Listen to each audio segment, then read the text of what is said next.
Alhamdulillah tuan-tuan, kita dah pun selesai lah kan solat di Masjid Quba. Ramai hari ni kan, ramai. Kan sebab apa? Sebab hari ni adalah hari yang sunnah. Kan untuk kita mai. Nabi SAW dalam hadis itu kan ada banyaklah hadis-hadis yang diriwayatkan. Kan namun kebiasaan Nabi SAW pasti akan datang ke Quba pada hari Sabtu. Kan pada hari Sabtu menaiki tunggangan Nabi SAW. Kan unta Nabi yang bernama Qaswa. Kan yang bernama Qaswa. Qaswa inilah yang Nabi SAW guna pada ketika Nabi nak berhijrah daripada kota Makkah ke kota Madinah. Dan unta inilah kan yang mana Nabi guna pada peperangan Badar. Kan ataupun yang disebut dalam Al-Quran Yaumul Furqan. Kan hari di mana Allah Subhanahu Wa Taala membezakan yang hak dan juga yang batil. Dan istimewa Qaswa ni. Kan sebab itulah para ulama sebut kan kita ni sunnah untuk nak kita beri nama, kan kita bagi nama kan kepada tunggangan-tunggangan kita, kan kepada apa-apa lah kan jam kita bagi nama, kan nama comel apa sunnah, kan sunnah. Dan itu tuan-tuan secara ringkas lah kan kita sebut berkenaan dengan Quba ni, kan kita dah pergi semayang. Itu merupakan kita punya tujuan utama lah kan, untuk nak dapatkan fadilat, kan nak dapatkan kelebihan yang Nabi sebut dalam hadis tadi ni. Kan man tawadda'a summa ata masjid Quba'in fa shalla fihi raka'atan. Dah solat dah 2 rakaat, kan hatta rasa yang ada lebih buat, ada yang buat lebih, kan kana lahu ka ajri umratin. Dah buat semua dah, alhamdulillah. Kan namun kita tahu rak Quba ni kan ada sirah-sirah, kan ada cerita-cerita berkenaan dengan Quba. Quba ni adalah merupakan destinasi yang pertama Nabi SAW berhijrah. Kan selepas daripada tempoh perjalanan hijrah Nabi yang sangat panjang, kan panjang.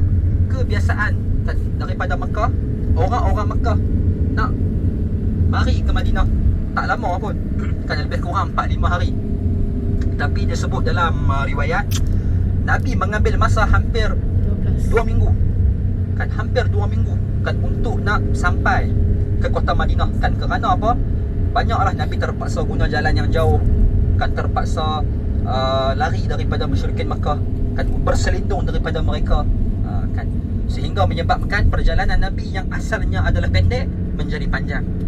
Kan namun bila mana Nabi sampai di kota Madinah, kan ataupun dulu kat sini nama dia Yasrib, kan kota Yasrib, kan namun selepas daripada kedatangan Nabi SAW, maka Nabi sebut dalam hadis man sammal madinata yathriba falyastaghfirillah. Kan Nabi sebut bertaubatlah dia kepada Allah.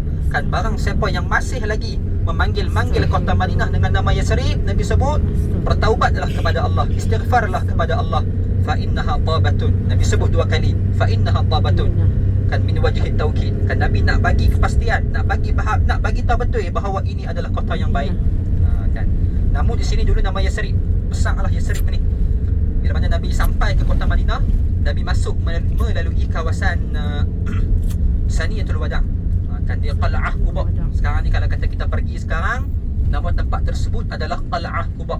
Nabi masuk ke dalam ke kawasan tersebut disambut oleh orang-orang Aus. Kan di Quba adalah perkampungan orang-orang Aus, di Masjid Nabawi perkampungan orang-orang Khazraj. Kan kita selalu dengar lah kan, di Madinah terpecah kepada 2 kabilah yang besar. Yang pertama adalah orang-orang Aus dan yang kedua adalah orang-orang Khazraj. Nabi masuk melalui kawasan Saniyatul Wada' disambut oleh orang-orang Aus dengan qasidah yang disebut Tala'al badru alaina min saniyatil wada' wajaba syukru alaina ma da'a lillahi da'. Jom sekali tuan-tuan. Tala'al badru alaina min saniyatil wada' wajaba syukru alaina ma da'a lillahi da'. Disambut Nabi SAW dengan qasidah ini. Kan telah datang kepada kami satu purnama yang sangat indah. Subhanallah. Kan memang betul Nabi adalah satu sosok tubuh yang tak pernah dilihat oleh orang lain. dalam sebuah hadis, Sayyidina Ali sebut ketika mana memandikan jasad Nabi SAW, bi abi anta wa ummi ma atyabaka hayyan wa mayyitan fi Rasulillah, lam yara fi Rasulillah SAW syai'un mimma yara minal mayit. Demi ayah dan emak aku, Ali sebut, ketika mana memandikan jasad mulia Nabi SAW, tidak pernah aku melihat satu kebaikan ataupun satu perkara yang lebih cantik daripada orang yang hidup dan orang yang mati pada jasad Nabi SAW. Satu keburukan pun aku tak jumpa kan ketika mana aku melihat jasad Nabi SAW yang ada pada jenazah ataupun jasad-jasad orang lain. Kan mana kata Ali bagi tahu, ketika mana aku mandikan Rasulullah ini, aku melihat, aku langsung tak melihat keburukan, tak melihat cacat celah pada jasad Nabi SAW. Tuan-tuan boleh tengok di sebelah kanan tuan-tuan semua, di sini merupakan Telaga Ihin, kepunyaan Umayyah bin Zaid. Pada satu ketika, Allahumma salli ala Muhammad, Rasulullah SAW bertandang ke kawasan masuk. Ini adalah perkampungan keluarga Umayyah bin Zaid. Kan bila mana Nabi masuk ke sini, ada sebuah telaga. Kan Nabi bertanya kepada orang-orang kat sini, kan ini adalah telaga apa? Nabi bertanya, kan ada telaga dalam tu? Kan Nabi bertanya, ini telaga apa? Orang-orang di sini sebut, ini telaga Usrah. Kan Nabi sebut, tak, ini telaga Yasirah. Kan, kerana Usrah dalam bahasa Arab membawa maksud susah. Kan telaga yang susah. Nabi kata tidak, ini adalah telaga yang memudahkan. Kan Nabi minum air daripada telaga tersebut. Ramai orang-orang yang mai ke ladang kurma ni, kan melontar lah, kan lontak, kan Alhamdulillah, kan melontar membantu saudara sesama Islam. Kan tapi lupa bahawa di sini ada juga tempat sirah. Kan Alhamdulillah, hari ini Allah memandu kita semua untuk kita tahu bahawa ini merupakan salah satu tempat bersejarah. Kan sehingga kan apa, Wizarah As-Saqafiyah kan As-Saudi, kan Wizarah Kementerian Pelancongan ataupun Kementerian Kebudayaan lah kan di Saudi, mereka mewartakan di sini. Nak bagi tahu apa, memang betul di sini adalah telaga yang Nabi SAW pernah sampai. InsyaAllah jom kita masuk pilah. Lontak Sat kan. Tak lama pun Sat, tak apa kan, cukup syarat insyaAllah. Pukul 9 boleh kita naik balik atas coaster. Kan kita teruskan perjalanan kita. Sawa'un minal amkinah awil azminah. Kan setiap satu perkara yang ada kaitan dengan Nabi SAW, maka tempat tersebut adalah mulia. Kan tempat tersebut ada keberkatan. Kan sebab itulah pada hari ini kita pergi ke tempat-tempat tersebut. Kan. Sorry. Ruh al-qiblatain awal ba'da al-khadda akhir ruh tayyib.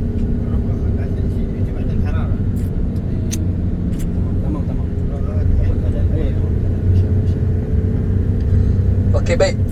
Tuan-tuan yang dirahmati oleh Allah,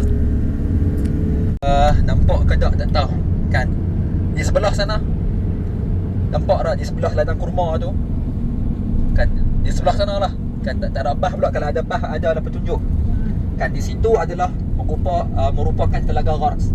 Kan Telaga Gharas, telaga yang saya sebut yang masih ada air. Kan tuan-tuan, kita pergi ke telaga tersebut, kan kita minum air daripada telaga tersebut.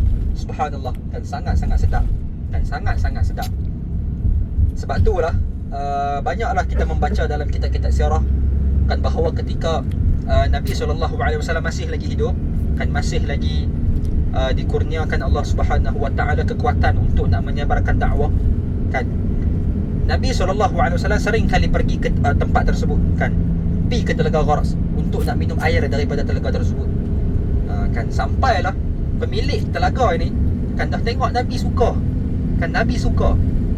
Kita pun kalaulah tengok orang yang kita sayang, kan kita tengok orang yang kita sayang, kan isteri kita suka apa-apa, kan kita pun berasa nak bagi sesuatu, kan nak bagilah, dah suka nak bagi.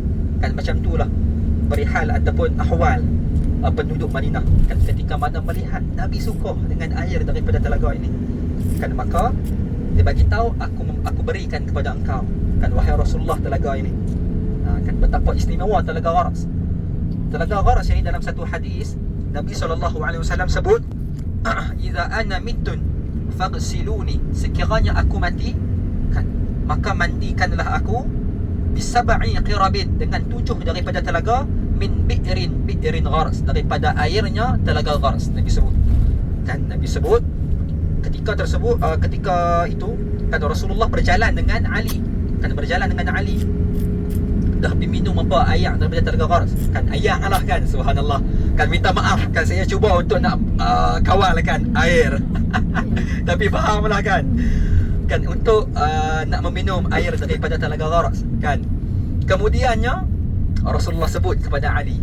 Kan Rasulullah wasiatkan kepada Ali, wahai Ali, sekiranya satu hari nanti aku mati, kan aku mati, maka mandikanlah aku daripada 7 timba air daripada Telaga Gharas. Kan sebab itulah masa ketika Nabi SAW wafat, kan Rasulullah wafat bila? Kan bila? Bila tu susahlah kan, hari apa? Isnin. Isnin. Alhamdulillah kan. Makna kata kita masih ada satu titik kecintaan kepada Nabi SAW. Sebab kita tahu bahawa Nabi mati hari Isnin, wafat hari Isnin. Kan Nabi wafat pada 12 Rabiul Awal. Kan 12 Rabiul Awal merupakan hari yang perlu kita ingat. Kan terhimpun padanya 2 peristiwa yang besar. Yang pertama adalah hari kelahiran Nabi SAW. Yang kedua adalah hari kewafatan Nabi SAW. Tuan-tuan, pada hari kewafatan Nabi SAW, kan pada ketika itu berlakulah satu pergolakan, kan pergolakan untuk nak melantik siapa yang akan memimpin umat Islam selepas ini. Kan siapa yang akan menggantikan Nabi SAW. Orang-orang Aus, mereka katalah, mereka sebut, kamilah orang yang akan menggantikan Nabi SAW. Kan orang-orang Muhajirin kata, tidak, kami yang akan menggantikan tempat Nabi SAW. Kerana Nabi sebut dalam hadis, al-a'immatu minal Quraisy, para pemimpin mesti daripada kalangan orang-orang Quraisy. Kan berlaku pergolakan. Maka pada ketika itu Abu Bakar, Umar bersama dengan Ubaidillah. Kan Ubaidillah bin Abdullah. Kan Ubaidillah ini adalah di antara fuqaha us-sab'ah fil Madinah. Kan adalah salah seorang daripada fuqaha us-sab'ah, orang-orang yang faqih di Madinah. Tuan-tuan, kata para ulama di dalam Kawakib ad-Durriyah, Kawakib ad-Durriyah fil hadaikil wardiyah ala ujala'in Naqsyabandiyah, kan sebut kalau kita hafal 7 nama, kan 7 nama daripada fuqaha us-sab'ah bil Madinah, kan kita hafal 7 nama ni, kan fuqaha us-sab'ah, kan maka akan dipermudahkan ataupun akan dikuatkan ingatan orang tersebut. Kan Ubaidillah ni adalah antara orang ataupun fuqaha us-sab'ah. Pergilah 3 orang ni, kan pi ke Sakifah Bani Sa'idah, kan nak tengok apa yang orang-orang Ansar ini buat. Kan dah pi tu jumpa, kan tengok ya benar, orang-orang Ansar pada ketika itu memang mereka telah pun memilih Sa'ad bin Ubadah untuk nak dilantik sebagai khalifah. Kan maka pada ketika itulah kan berlakulah perdebatan di antara Umar dengan orang-orang Ansar. Kan orang-orang bertanya, Ustaz, pi mana Ali? Kan pi mana Sayyidina Ali? Kan dia tak kisahkan berkenaan adakah Ali ataupun Sayyidina Ali tak kisah dengan pergolakan ataupun politik Madinah. Kan kita jawab, pada ketika tersebut, kan pada hari tersebut, pada waktu tersebut, Sayyidina Ali telah pergi ke Telaga Gharas. Kan pi ke Telaga Gharas daripada Masjid Nabawi, pi ke Telaga Gharas, kan untuk nak melunaskan wasiat Nabi SAW. Kan untuk nak dimandikan Nabi SAW dengan 7 timba daripada Telaga Gharas. Tuan-tuan dirahmati Allah, ada 7 orang yang bukan boleh ketahuan hala tak kan pi siapa-siapa nak mandikan Nabi, bukan. Kan Allah Subhanahu wa taala telah pilih, kan telah memilih orang-orang tertentu sahaja, kan untuk nak mandikan Nabi SAW. Kan tuan-tuan, di antara orang-orang tersebut ada 7, kan saya sebut secara sekali lalu lah. Kan yang pertama adalah Fadal, yang kedua adalah Qassam, yang ketiga adalah Syukran, yang keempat adalah Sayyidina Ali, yang keempat adalah Usamah bin Zaid, yang kelima adalah Abbas bin Abdul Muttalib, yang ketujuh adalah Aus ibnu Khawli. Kan 6 orang ini adalah daripada kaum kerabat Nabi SAW. Kan adalah kaum kerabat ataupun Ahlul Bait lah, kan Ahlul Bait Nabi. Hanya seorang sahaja yang bukan daripada Ahlul Bait, siapa? Kan iaitu Aus ibnu Khawli. Kan pada ketika dalam dia ada satu hadis yang panjang yang menceritakan pada hari tersebut, sekian kami nak memandikan Nabi SAW.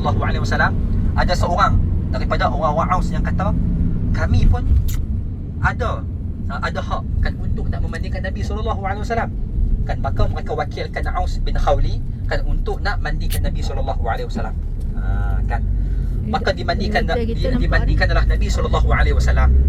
Kan maka pada peristiwa itulah kan berlakunya peristiwa hadis yang Sayyidina Ali sebut kan, bi abi anta wa ummi ma atyabaka hayyan wa mayyitan wa lam yara fi Rasulillah sallallahu alaihi wasallam syai'un mimma yara min al-mayt. Itu berlaku peristiwa hadis tersebut pada ketika itu. Kan tuan-tuan dirahmati Allah, cukup berkenaan dengan Gharas. Kan alhamdulillah kawasan Awali kan kawasan yang mana di situ Nabi SAW ataupun Abu Bakar berulang kali kan pergi ke kawasan Awali. Kan betapa istimewanya Awali. Yang pertama adalah ada apa di Awali? Yang pertama adanya Masjid Quba, kan tempat yang Nabi sampai untuk berhijrah. Kan Nabi duduk di situ selama 4 hari 3 malam. Kan di rumah siapa? Di rumah Sa'ad bin Khaisamah. Kan pada siang hari Nabi duduk di rumah Sa'ad, pada malam hari Nabi duduk di rumah Kulsum bin Hidim. Kan kemudian yang kedua ada apa di kawasan Awali? Kan ada kurma-kurma yang terbaik. Kan kita pergi tadi ke ladang kurma. Sebenarnya di kawasan Awali ni lah kan tempat yang mana Nabi sebut dalam hadis, man tasabbaha bi sab'i tamaratin ajwatin lan yadurruhu dhalika al-yawm sihrun wala samun. Kan orang yang berpagi-pagian dengan 7 kurma daripada kurma ajwa aliyah, kan sebab tu istimewa ajwa aliyah. Ajwa banyak. Kan di Yaman pun saya rasa ada. Kan saya rasa ada di Yaman. Di Mesir pun ada ajwa. Tapi yang istimewa adalah ajwa aliyah. Kan ajwa yang ditanam di kawasan Awali. Kan betapa istimewa. Nabi sebut orang yang makan 7 biji kurma ajwa aliyah pada waktu pagi, pada hari tersebut dia takkan terkena racun ataupun sihir. Kan maka carilah kurma ajwa aliyah sebab Malaysia susah dapat. Kan balik nanti beli insya-Allah. Okey tuan-tuan dan rahmati Allah, boleh tengok di hadapan tuan-tuan semua sekarang ini kan ada sebuah bukit yang sangat besar. Kan yang sangat besar. Nampak tak bukit? Nampak. Kan ini bukit apa? Cuba teka. Uhud. Uhud. Alhamdulillah. Tahu kan sebab ada saya pernah bawa jemaah. Kan saya tanya, ustaz, kan Uhud ni kecil lah. Saya kata, "Oi, takkan kecil." Kan takkanlah kecil. Lepas sebut bukit pemanah tu adalah Uhud. Getuk. Allah sayangkan. Saya kata, "Hai ustaz, mana dah bagi tahu?" Kan bukan. Uhud ini yang kita tengok yang besar ini. Kan yang besar ini adalah Uhud. Bukit yang mana ketika mana Nabi SAW balik daripada peperangan Tabuk, Nabi SAW sebut, Hadza jabalun yuhibbuna wa nuhibbu. Ini adalah bukit yang mana kami mencintai dia dan dia pun mencintai kami. Kan betapa besarnya Uhud. Subhanallah. Tuan-tuan, suka saya peringat kepada para jemaah ketika mana kita berada di Haramain Syarifain, kan berada di kota Mekah dan kota Madinah, jangan lepaskan peluang untuk nak solat jenazah. Jangan lepas. Kan kerana apa? Ganjaran yang ada pada solat jenazah sangat besar. Kan Nabi sebut orang-orang yang solat jenazah dia akan mendapat pahala seperti mana? Satu khairat. Satu sa'. Kan tak para sahabat dia Rasulullah. Satu sa' tu macam mana? Susah.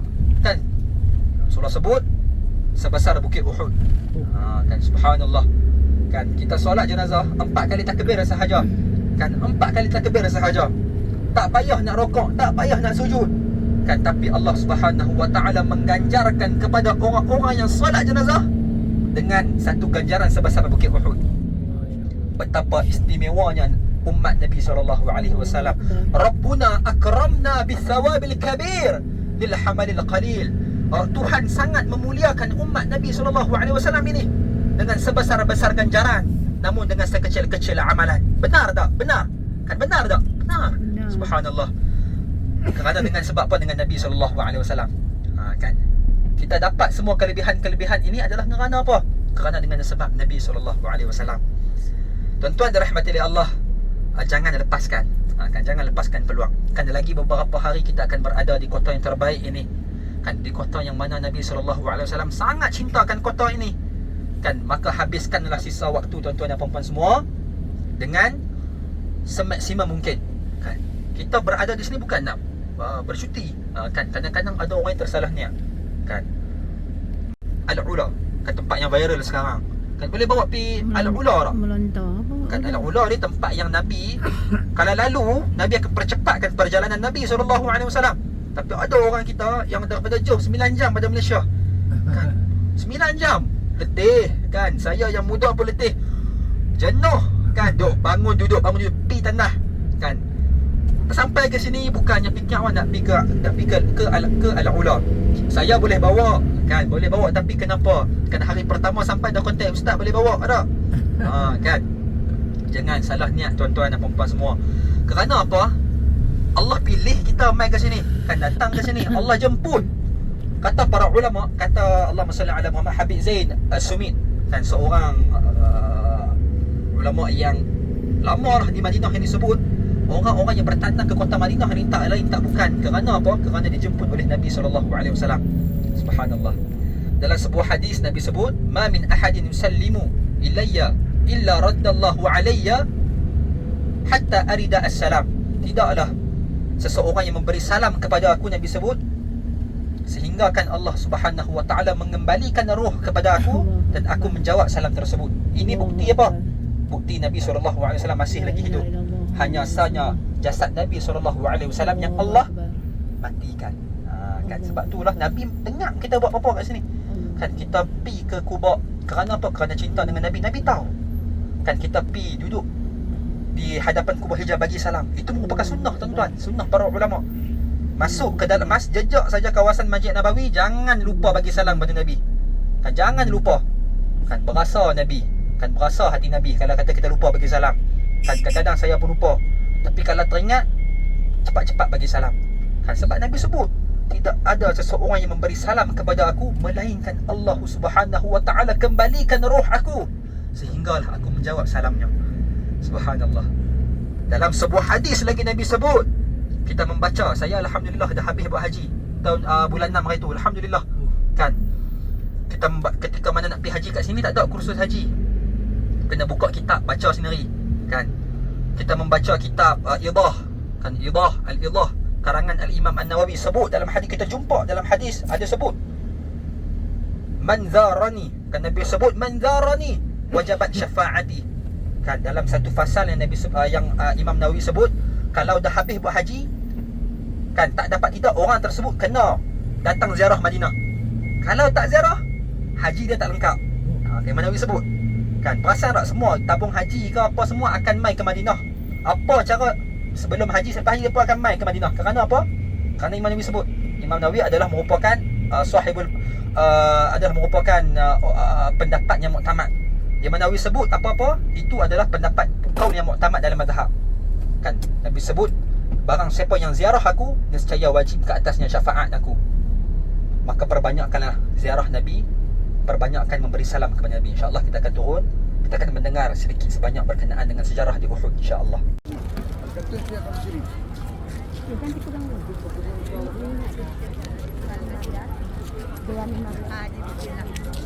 Haji bismillah. Bismillah haji.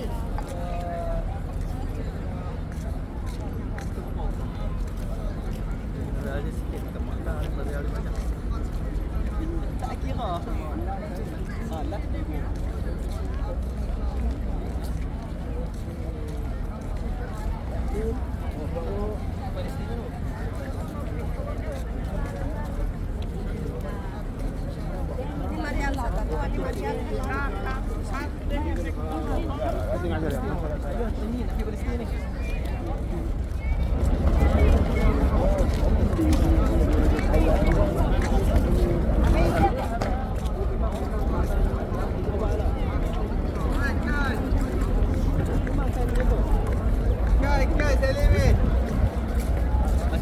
Guys,